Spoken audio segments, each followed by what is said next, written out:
If you're anything like me, it's very hard to keep doing our routines, habits, and disciplines. Well, here we are almost a quarter into the year, and I just want to ask you straight up, how are you doing? Because routines, habits, and disciplines tend to fall off within the first 21 to 30 days of the new year. So, this is actually a throwback episode from the archives of January 2022. And this is actually our first video pod that we never released because when we started the podcast, we were audio only for about 2 years. So, welcome to a throwback original episode of the Let's Talk About It podcast. Hope you enjoy.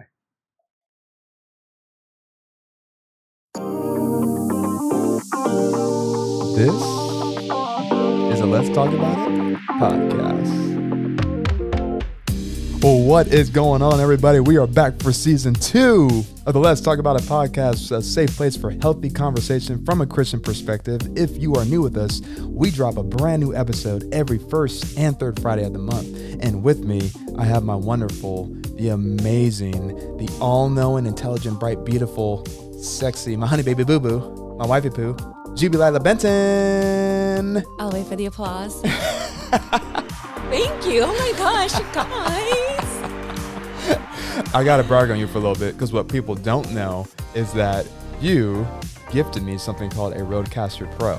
So now we're able to do fun things like this, keep the music going in the background for a little bit. So if I wanted, I could have a little fun and do something like, Let's Talk About It podcast. The Let's Talk About It podcast. And then just bring it right on back down just like this. I'm just having fun, so I appreciate you. Absolutely.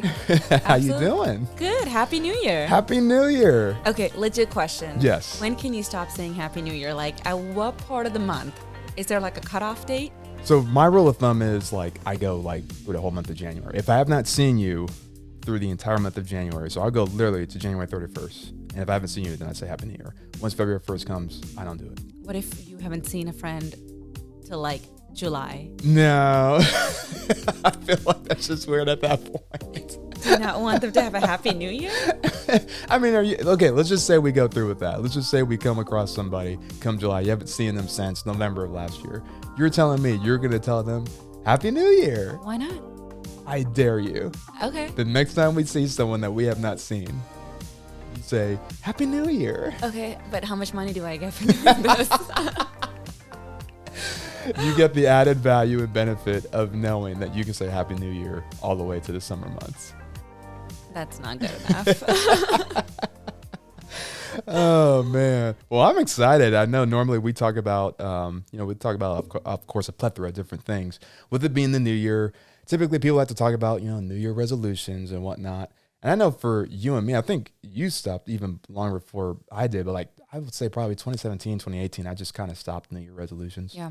And part of that's because it just felt like, I'll be honest, it kind of felt cliche, number one. Mm-hmm. 2, it kind of felt very like a high standard that you had to keep. And 3, if I'm being real, I just want to keep it come the second or third week. Yeah. So I don't know. What about you? I know that's kind of been something for you as well. Yeah. I want to say like in high school, I said my New Year's resolution is that I'm no longer making resolutions. Yeah. And I've kind of stuck to that. I've picked goals. So for the past couple of years, it's been trying to lose weight. So hey, you've been getting after it the past couple months. yeah. I won't tell your business. I'm just saying you've been getting 12 after pounds it. down. Hey, come on now.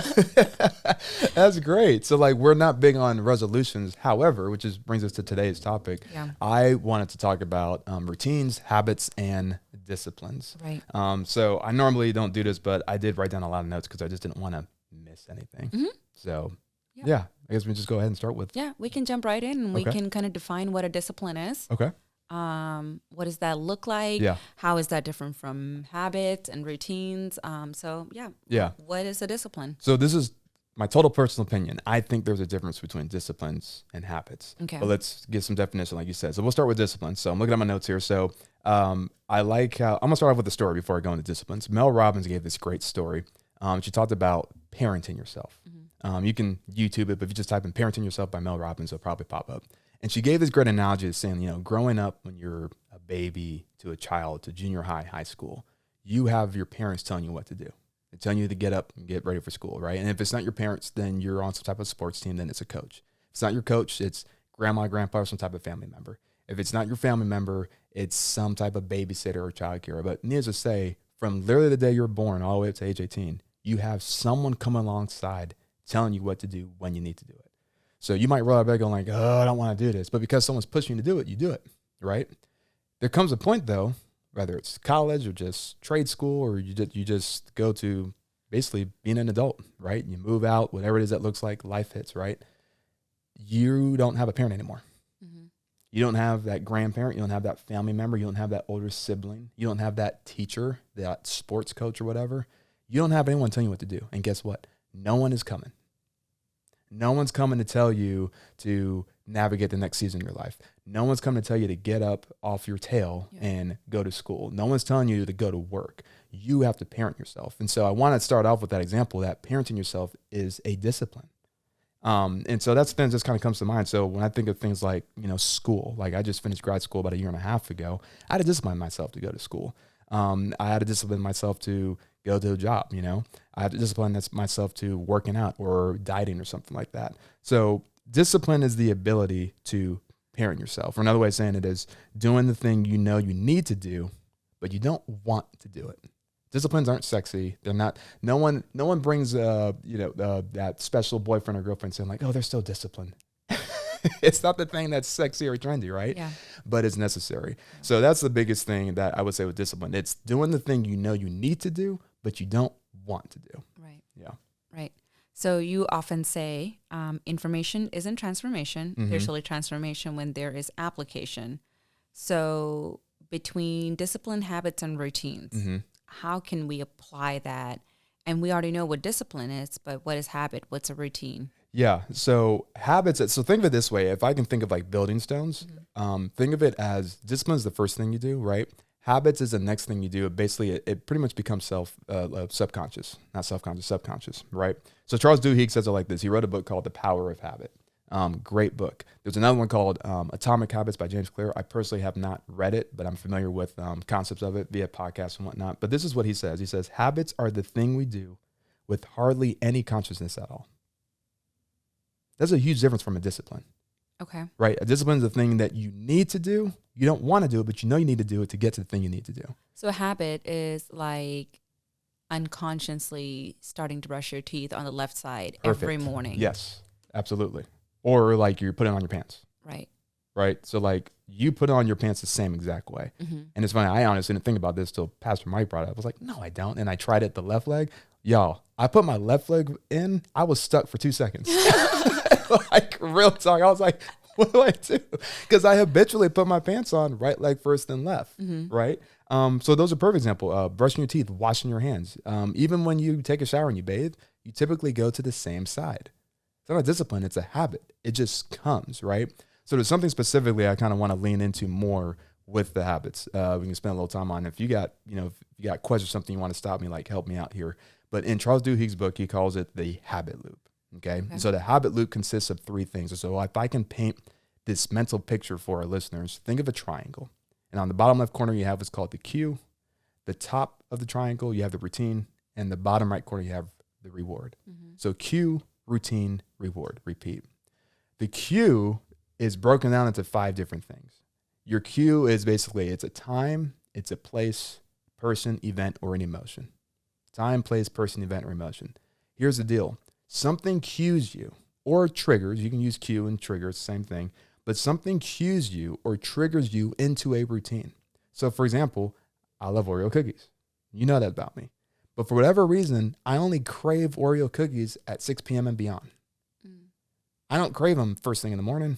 I don't crave them at lunch. There's a time that I am craving an Oreo cookie. So when the time comes, i.e. 6 p.m. and beyond, I go into a routine of eating the Oreos. And the reward is, oh my gosh, I had these Oreos. They're amazing, right? Yeah. For someone else, it might be a person, right? So if you're hanging with someone and maybe you're trying to you're trying to do a better job at not drinking maybe. So you have that friend, that homie, that homeboy, that homegirl, right? Hey, let's go to the bar. You might not want to go to the bar, but because you're hanging with that person, they're cueing you into this routine. Mm-hmm. You see what I'm saying? Mm-hmm. And then you go into this reward. So sometimes it's something as simple as just shifting the cue, right? So because I see a bag of Oreos, I go, ooh, I can have those Oreos. But maybe I just need to move this bag of Oreos into the top shelf in the garage. So I'm not getting rid of them, but I am just shifting basically my ability to get it so I can disrupt my routine to have a healthier habit. Right. Another example is phones. I'll bring you into it.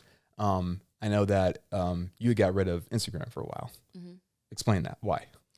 I was like, anytime I found myself in a lull, I found myself without even thinking opening up certain apps. So it was TikTok, and Instagram. Mm-hmm.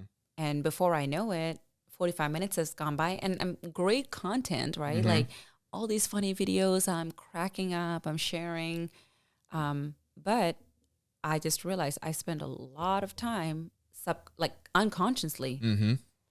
Like I don't even realize, and before I know it, it's 10:45, and I'm like, oh, I was supposed to be in bed already. Right. So yeah, for me, it made sense, especially as I was trying to work on the spiritual side of things for me as well, to take away something that could potentially distract me. I don't know if you noticed when you were sharing your story, you said when you found yourself in a lull. So probably maybe bored or just like, I'm kind of feeling a little low today, Mm-hmm. right? Mm-hmm. Those are emotions. Mm-hmm. So the emotion was cueing you into that routine. I'm the same way. For me, it's with my phone. Like, and it's funny, people are listening to this are like, you can put an app or time on your time limit on your app. You can also ignore that. And that was my problem. So, per example, you deleted the app. Something I did was I would purposely just leave my phone in a room. Mm-hmm. So You're really good about that. I thank you. I'm trying to get a lot better at that. And I remember I picked up my phone, Sunday, I think, is you get the end of week report. Yeah. And it says something like my phone usage was down like 20%. I was like, for real? I mean, not to brag, but mine was like 46%. Hey. Well, but I said, I remember I was like, I felt like I was on the app the same amount of time. But come to find out, I wasn't, simply because I just left my phone in the room. But my point is, I did it on purpose because I've recognized I don't honor the time limit app. Yeah. I just don't. And in your case, it was I'm not honoring how much time I spent on Instagram. So you just removed it completely. My point is, we both removed the cues that triggered us into a routine. And so now we have a new reward of I've been so much better. I'm not being consumed with social media, or in my case, not being consumed by my phone. All because we just removed the cue, because we paid attention to our emotion. You may not have language for that at the time, but essentially that's what you did. So all that being said, disciplines is doing the thing you need to do but don't want to do, whereas habits are the thing we do with hardly any conscience at all. And so the hope is your discipline is basically when you don't want to do it, you hate it, and eventually you do it so many times it becomes a habit, you don't even think about it. Okay. So yeah, that's the biggest difference between habits and disciplines. And that's just my personal opinion, by the way. Okay. And how does a routine play into this? Yeah. So routines is how we carry out our habit or our disciplines. So again, even going back to that habit loop, you have the cue, routine, and the reward, right? But something has to cue you into that routine. You shared a little bit of your, of you going into removing your Instagram app. Share a little bit about your Whole30 journey, like both what you did in October and then translate that from October to what you decided to do in December. Yeah. Because there's a story in this. Yes. Or a point in it. It's like, yes, the story is the story. Over the summer, like last year, I am pretty tiny frame, but so I know when I carry weight. No one else noticed, but I definitely felt it in my body and in how my clothes fit. And I was gaining more weight than my body should, and my height can really handle. So I tried it all. I've tried working out consistently, and it just seemed like it wasn't helping. So in September, I just made the decision that I'm just going to give Whole30 a chance. Like I spend all of September just reading on it. Of course, September's my birthday month. Mm-hmm. So last year for September, I gave up sugar, and I was like, why would I give up sugar on my birth month? I even answered that too. I was like, man, you are a true trooper. I ain't mad at you. So this year I was like, all right, cool. I'm going to celebrate my birthday, like have it all. And then starting October 1st, no matter who joins me, and I had a core group of people that I invited to this journey. Mm-hmm. And I just said I was going to do it. I was just like, I'm just going to see if it makes any difference. Like, I want to see if all the testimonies I'm reading is right. And, man, the first 2 weeks of October, it was rough. I was really angry because I was getting no sugar, like none of the fun food. And part of me was just like, what am I doing this for? And when all your comfort food too is taken away. Yeah, like rice. Like anytime I'm stressed out, like I eat rice. When I'm sick, I eat rice. You're in a great mood. You eat rice. Yeah, Chick-fil-A. Like I couldn't even have the fries from Chick-fil-A. I know, the Lord's chicken. I know. So I really had to like cut a ton of things out. But then around week 2, I started noticing differences. I wasn't getting my headaches as much. I noticed my clothes are a little bit more looser. And, just even my pants, I'm just like, oh, like it doesn't seem so tight anymore. Right. So that just made me want to keep going. Like, okay, I really want to know how much I can do. Which led me to a spiritual Whole30 in December, where along the way, I know I have taken on things that are not true nature of God that I've believed, like my spiritual baggage. And I just said, okay, well, if I spend a whole month giving up food, I can spend a whole month giving up the things that distract me and focus on the things that are good for me. So that means spending time with God, reading the Bible every single day, regardless of how tired I was, or even if I went to church that day, having no excuses.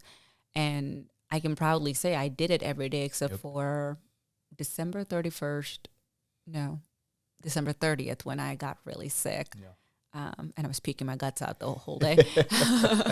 So you were, other than that, I just learned to just like every day I'm going to spend time with God. Every day I'm going to learn the true nature of God and take this belief system I have and dismantle it. And I want to lean to this more because what people don't know is this is also the same time frame when you deleted Instagram off your phone. Yep. And TikTok. Here's part of the thing I wanted to lean into is that you also, so not only did you create a new routine when it came to your spiritual walk, right? You also started doing something new when it came to reading the Bible. Talk about what you used to do. And then during that month of December, what you did different. And even more so, why did you do it? I would read just to get a check mark. Okay. Right. One, I picked a plan that works for me. That's where I had to give myself the first amount of grace, which is like, hey, maybe this doesn't work. Like I've lived long enough to know what works and what doesn't. So most Bible reading plans just don't work for me. And it just so happened a few months back, you and I were at the Amazon store in Nashville, and we came across this book and I was like, oh, this looks intriguing. And what I liked about it was all the chapters weren't chopped up. You read the chapter to its entirety. And I really like that. I don't like Bible plans that are chopped up, or I read like Matthew 12 verses 1 through 10 and then go to another. Like that's just not me. I get lost in the sauce. And oftentimes when I do reading plans, I do it so I can just check it out. And then when I miss the box, I am very hard on myself, right? So it's just like, oh man, I missed it. Like, throw it all away. It's all trash now. This time I knew a plan. I found a plan that works for me. And even then I didn't start on day 1 of the reading plan. I actually went to like day 300 something because that's where New Testament start. And I knew my goal was to learn more about Christ and how he sees me and how I need to perceive him, right? The good shepherd that they talk about in Psalm 23, I wanted to know about him. So I knew in order for me to know about the good shepherd, I had to go through the New Testament. It's great to read about the Levitical law, but it doesn't tell me anything about who Christ is, So I had certain goals I knew I had to meet, which was I need to know this Christ, and I know what plans work for me.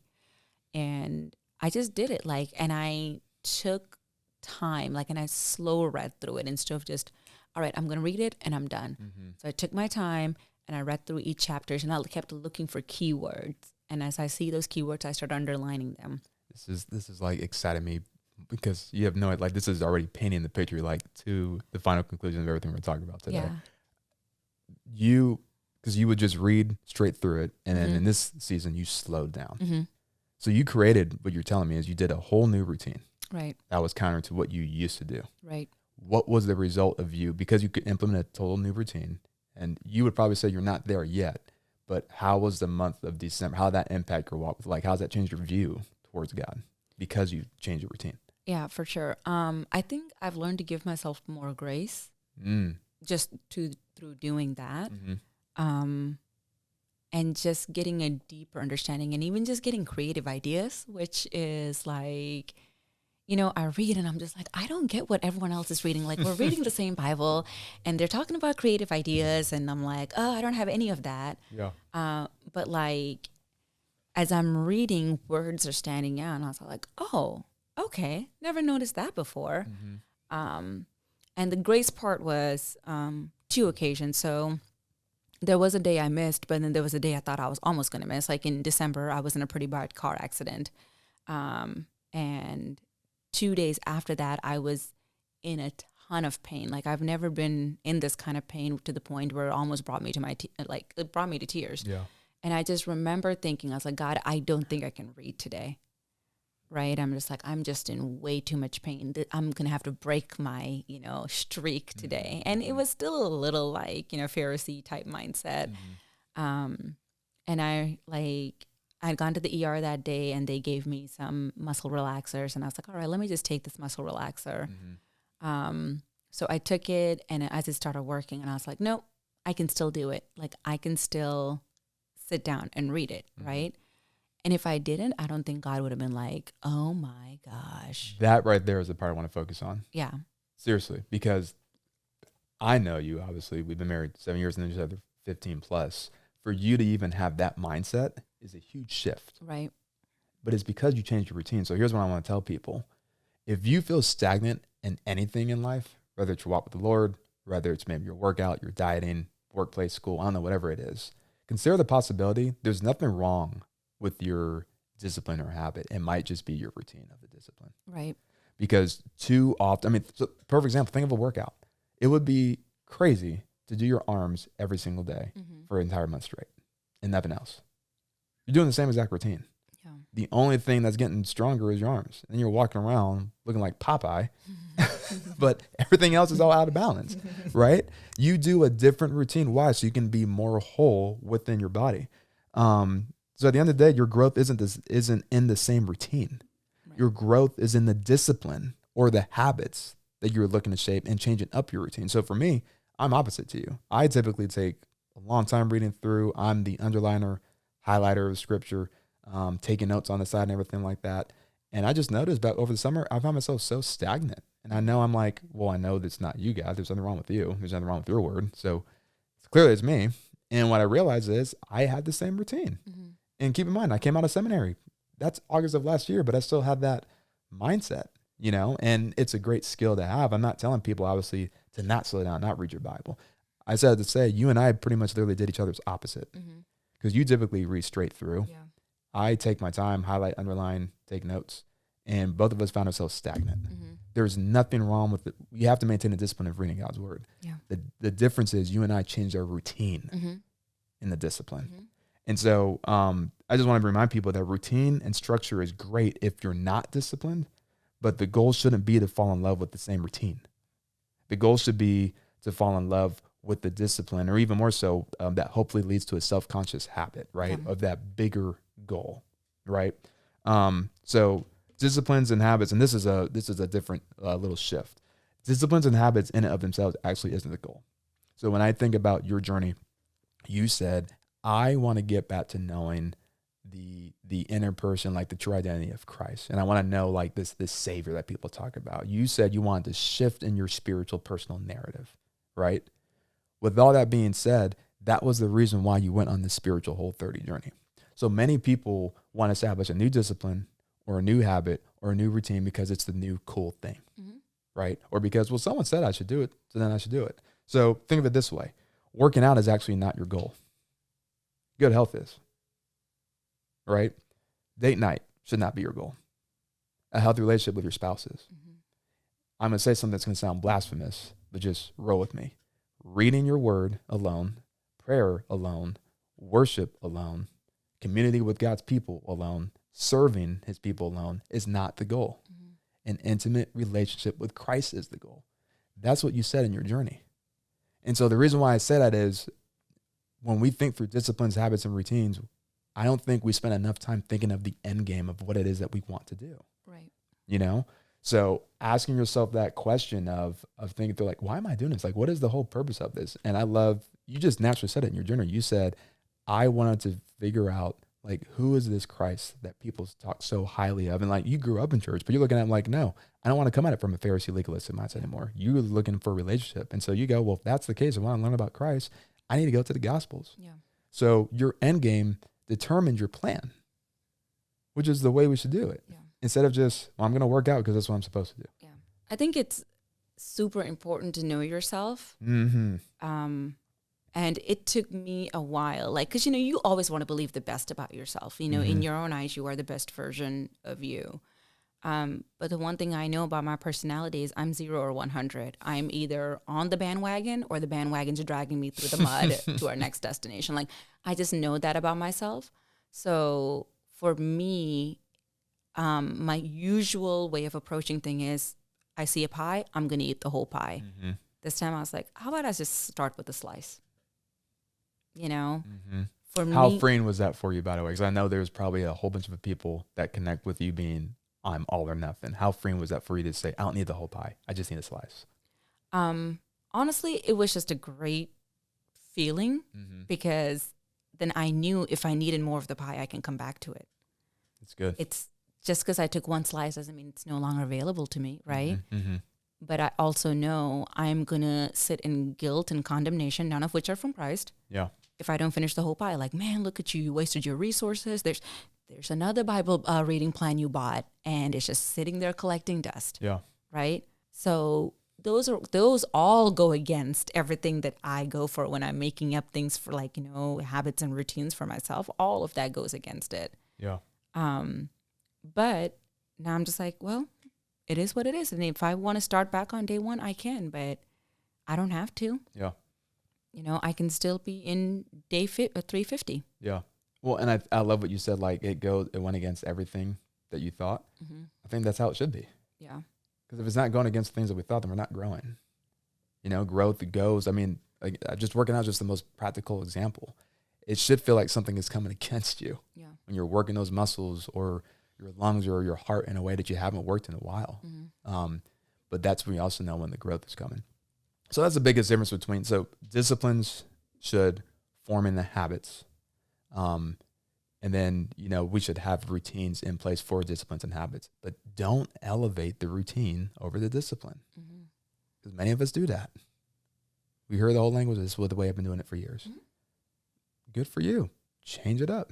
And I can't, and just like you said, as I've been speeding through, I've been getting through whole books in a week. For me, that's a miracle because I take months. And this is me doing it every day, by the way. Right. But I'm seeing the gospel in a whole new way because I'm speeding through. I'm listening. I'm taking walks. And as I'm taking walks, I'm getting through 8, 9, 10 chapters, and I'm actually remembering it.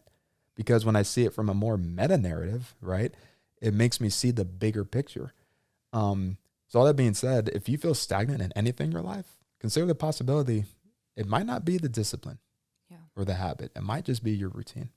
And the truth of the matter is, any company or any person that said, this is how we've always done it, I don't know if they exist currently.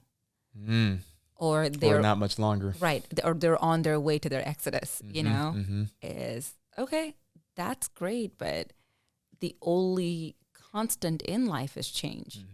So if this is how, I mean, I could have done the same thing. I was like, well, I only do new in 90. That's what I've done every year. But I haven't been successful in doing that. Just because I do it doesn't mean I was successful in it. Yeah. So now I have to find a path that I am successful in and that works, and it still gets me to my goal at the end of the day. Yeah. So I think that's just something to consider, that if you are like, hey, this is how I've always done it. Well, the people who always done it that way aren't either around or are on their way to being out. To add to your point, Jesus often did not repeat the same miracle in the exact same way. Right. God only spoke to man through a burning bush once. Right.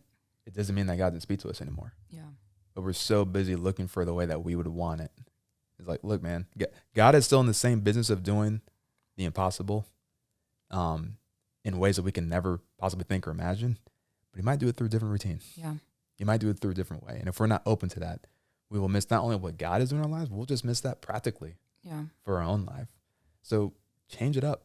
Yeah. And just try it. The thing you've been thinking about doing right now, you know what it is. Like most people, like you're listening to this right now, you already know what it is. Some of y'all don't even have to pray about this. You know exactly that thing you thought about. What happens if I try it right now? Just try it for 2 weeks. Yeah. And just see what happens. And if you absolutely don't like it or hate it, then fine. But try it. I would actually say try it for 30 days because, personal opinion, I think you need to try something for 30 days to actually give it a full, accurate assessment, personally, especially if it's a daily thing. Yeah. But so yeah, that's my thing with that. Okay. Question. Mm-hmm. If you could instantaneously acquire one spiritual habit and have total mastery of something, what would it be and why? Oh my gosh, man, that's a hard one. By the way, for those who are listening, that is a great question to ask yourself as well as with the people around you, because it's often going to point to something that you desire. Oh gosh. If I could instantly acquire the habit right now, mm-hmm.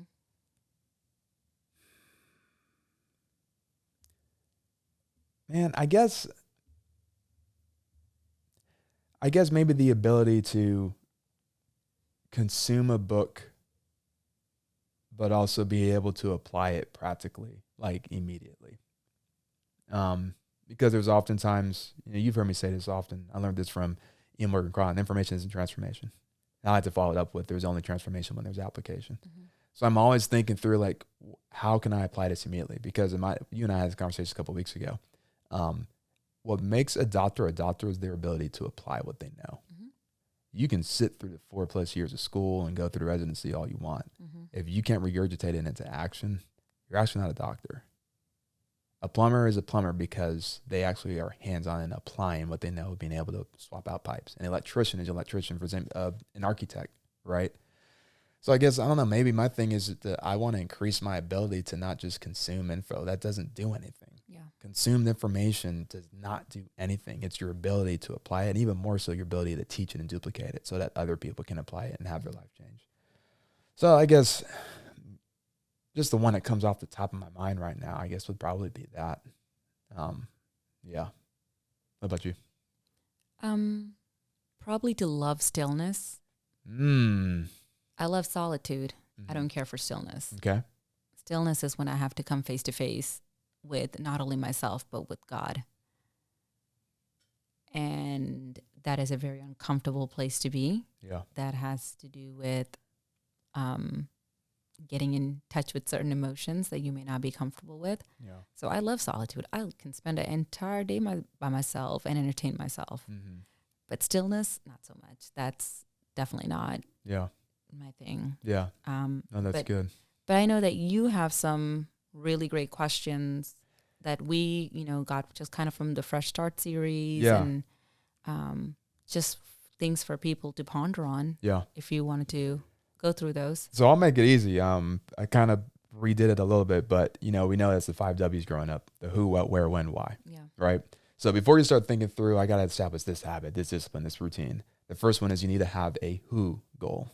I love what Pastor Craig Rochelle says. He says, you need to have a who goal before a do goal. Yeah. Because his point is, too often you keep looking at what you need to do first, instead of asking, well, who do you want to be? Right. And even more so if you're a Christian, when was the last time you asked God, Lord, who do you want me to be? So I started off with that. What's the who goal? Who do you want me to be? Who does God want me to be? The second one is, what does he want me to do? So based off of who God wants you to be, that should inform what he wants you to do moving forward. And by the way, I go way more into depth with this in, I think it's session 11 and 13, which is purpose versus assignment and who are you?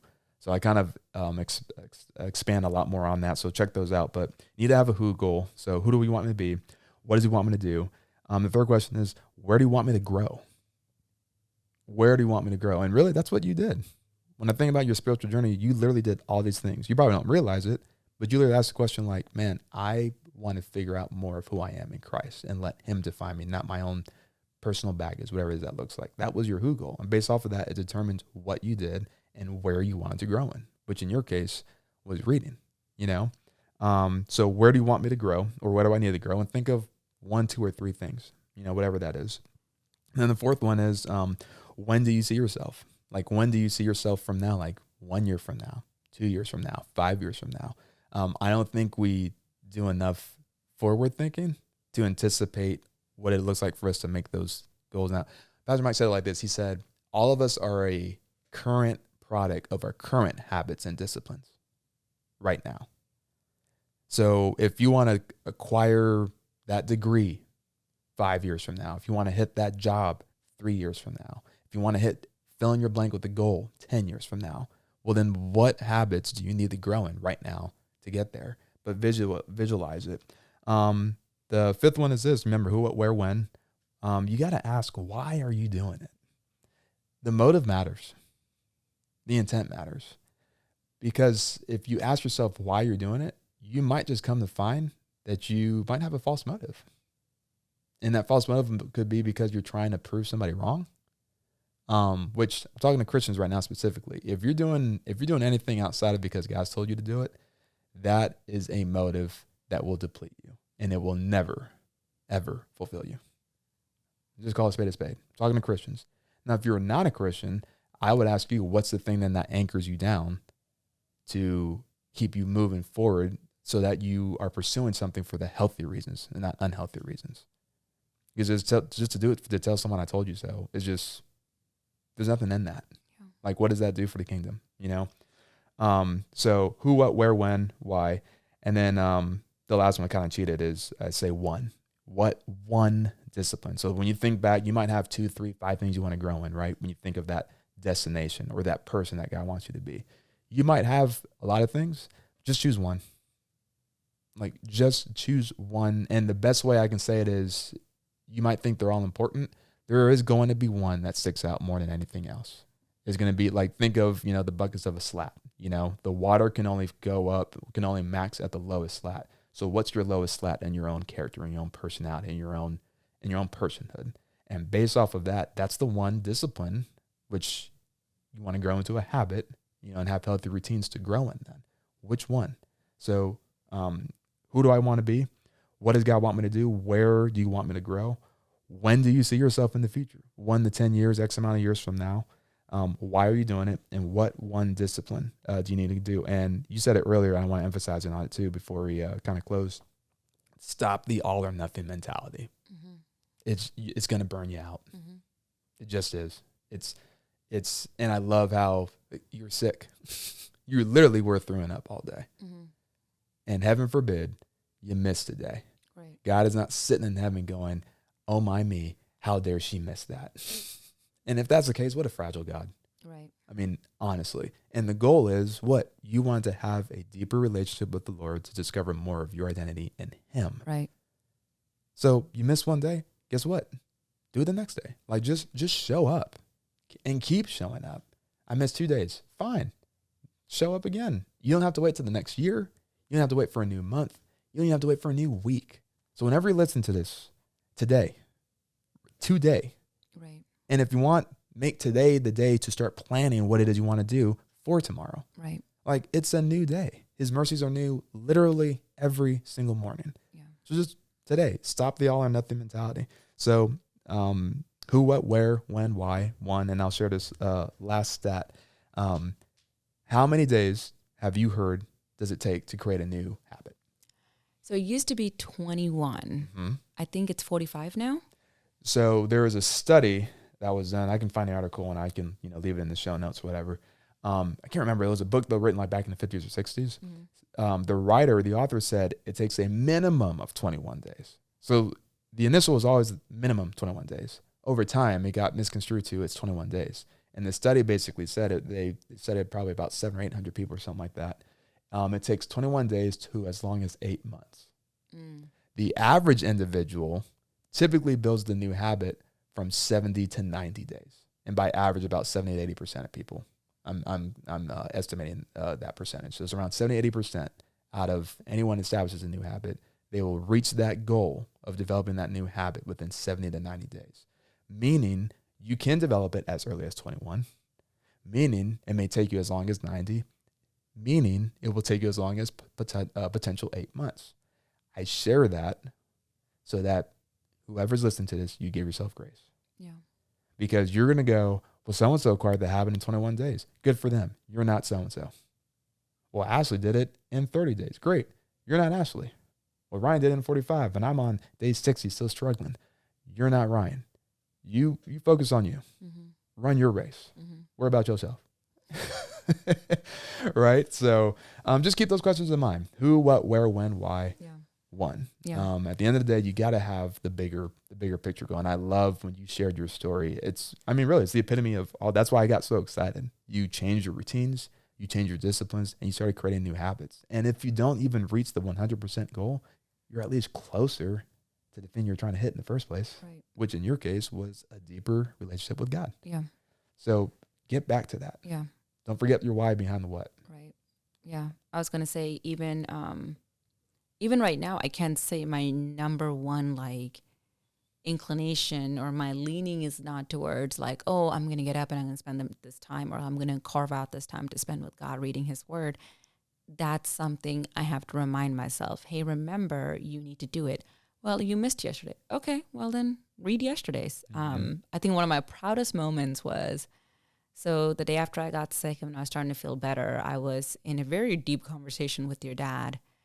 And I remember I said, actually, would you please excuse me? I need to go to the room and catch up on some reading since I missed it yesterday. Naturally, I'd rather be with the crowd. I'd rather just keep talking and, shoot the breeze. But I was like, before New Year's hit, I just wanted to go and finish my reading like I said I would. So I excused myself. I went to our room. I sat down. I read what I needed to read. And then, like, right before, like, the New Year's ball dropped, I came out and I was like, all right, cool. I'm good to go now. Yeah.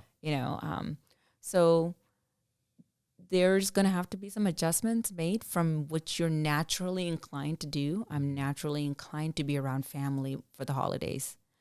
But at the same time, also give yourself grace if something happens. You can't predict when you're going to get sick. Yeah. Well, and what I noticed about you, and, obviously, correct me if I'm wrong, outside looking in, it seems like when the days, like we're in January now, the days you have missed, it doesn't seem like it's as legalistic anymore. It seems more like, I just missed the time I'm getting with the Lord now. Right. That's a major shift. Right. That's the goal. Right. That right there. It's no longer out of guilt. Now it's, man, I missed this and I need to get back to it. Right. That's the point. So I'm proud of you. Thank you. And I hope that's what everyone walks away with. Yeah. If you didn't hit it, it took me, I was supposed to get my degree in 3 years. It took me 3 years and 9 months. But guess what? I got it. Yep. I mean, it took me another 9 months, but I was closer to it than I wasn't. Mm-hmm.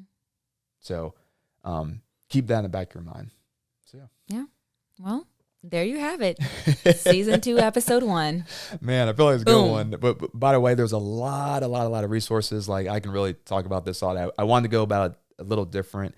There's a whole series on this, and I'll leave all this in the link of the description of this episode. But books you can get: The Power of Habit by Charles Duhigg, Atomic Habits by James Clear, The Celebration of Discipline, that one's specific for Christians, by Richard Foster. Amazing book. We're in a series 2 with our church called Fresh Start. I highly recommend it, and I'll put that in the link of this as well. Greg Rochelle did a series called Habits, actually, a couple of years back, and I typically like to watch it every single year. It's one of those go back tos. And then Erwin McManus, one of my favorite people. You and I listened to a series he did back in, we did it in, I think, April. We listened to it in November, called Self-Mastery. Mm-hmm. It's technically not about habits, but it's still very much so intertwined, because he deals with the whole purpose of it's important that we know how to master ourselves and implement the fruit of the spirit of self-control. Right. And obviously that is very much so tied to disciplines, habits, and routines. So I'll leave a link to all that stuff in the description of this episode. Again, to go back and listen to session 11 and 13, which is purpose versus assignment and who are you, because all that ties in this together. But any final closing thoughts? I was just going to say, if anyone has any questions or if they need further clarity, please reach out to Mark. He's honestly one of the most disciplined people I know. Oh, wow. I truly, because I choose sleep and you still wake up at 5 o'clock in the morning and you're like, I need to get back in shape. And I'm like, good for you. Oh, man, the struggle's real. But honestly, but he will also tell you he became that because he didn't like who he was when he was undisciplined. So throughout college, he struggled with disciplines. His life was just kind of like a little bit of everywhere. And he didn't like that person. So he decided to change it. So when we say the things we say, it's not like a wishful thinking. It's things we've had to walk through. And like, I think, Mark, you're a great resource for that because you truly are one of the more disciplined people I know in this life. Thank you, babe. Yeah. I appreciate that. Yeah. Well, we hope you guys enjoyed today's session. Closing out season 2, or excuse me, opening up with season 2. I know, right? I meant to say closing out season 1, but season 2, whatever. But anyways, great first episode. Babe, thank you for joining me today. Absolutely, my pleasure. I literally can talk this type of stuff like all day. It's one of my favorite things to talk about. I know. That's why we got to cut you off. But hey, listen, if you liked today's session, please share it. Share it right now. Actually, text it to somebody. You can also share it on Instagram. Tag me in it at Mark K. Benton too. You can tag Juby as well at Juby, not Judy. All right, I try to remember. You've changed it up a couple times. At Juby, not Judy. We would love to hear from you guys and see how this is impacting you with a quote or a takeaway. Don't forget to rate and review this as well on Apple Podcasts and Spotify. We're available on Spotify to rate and review, which is a huge deal. And if you got any questions, like Juby said, reach out to me. You can also visit my website, markkbentonii.com. You can leave me a voicemail and all that good stuff. But we appreciate you guys. We love y'all. And as we like to close out our show, love, grace, and Peace out. later.